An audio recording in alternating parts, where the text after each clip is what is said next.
ഭാഗം ഇതിന് ഒരു കട്ടി കുറവുണ്ടോ ചേച്ചി? എന്തോ ഇവിടുന്ന് പോയിട്ട് എന്തോ ആയി? ബ്ലഡൊക്കെ കറകറ ബ്ലഡൊക്കെ കണ്ടല്ലേ? സ്ഥിരാവേദന ഡൺ എഴുതി അല്ലേ? സ്ഥിരാവേദന ഡൺ. നിങ്ങൾക്ക് മരുന്ന് കഴിച്ചിട്ട് ഞാൻ നിങ്ങൾ ഉപേക്ഷിച്ച മട്ടിലല്ലായിരുന്നോ? നോൺ റെസ്പോണ്ടിങ് ടു ഇഞ്ചക്ഷൻ അങ്ങനത്തെ കേസായിരുന്നു ഇവർ.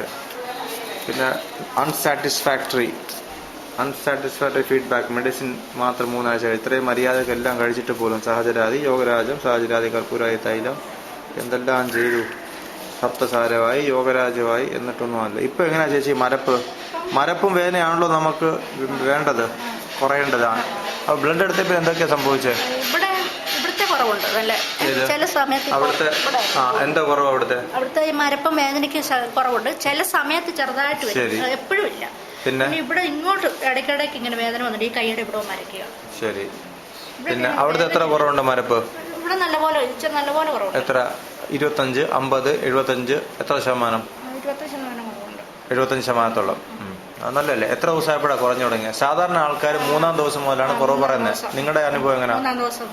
72. എനിക്കറിഞ്ഞില്ല എന്താണെന്നുള്ളത്. മിക്ക ക്രോണിക് കണ്ടീഷൻ റെസ്പോണ്ട് ചെയ്യുന്ന 72 hours-ലാണ്. എന്തോ എൻ്റെ ഇടപാട്. നമ്പർ 3 ത്രിദോഷം പോലെ 3 ദിനം പോലെ ഉണ്ടോ ഡോക്ടർ ക്രോണിക് കേസിന്? അക്യൂട്ടാണ് പെട്ടെന്നാക്കി. എന്താന്ന് അറിഞ്ഞൂടാ. 3 ദിവസം കഴിഞ്ഞപ്പോഴല്ലേ? ഞാൻ അന്നങ്ങനെ പറഞ്ഞ് ഓർക്കുന്നുണ്ടോ? പിന്നെ എന്താ ആദ്യം കുറഞ്ഞത്? വേദനയോ മരപ്പോ? വേദന കുറഞ്ഞു. രണ്ടും ഒരുമിച്ചാണോ പറഞ്ഞത്?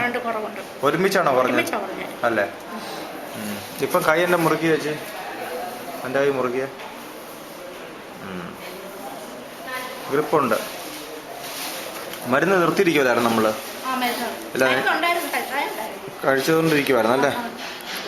ശരി. നല്ല മരയിപ്പം വേദനയും കുറയുന്നത്. വേറെ എന്തെങ്കിലും അയവ് തോന്നുന്നുണ്ടോ? ശരി, ഇപ്പം കൈക്ക് അയവ് തോന്നുന്നുണ്ടോ? അയവ് അങ്ങനെ പറയാനില്ല.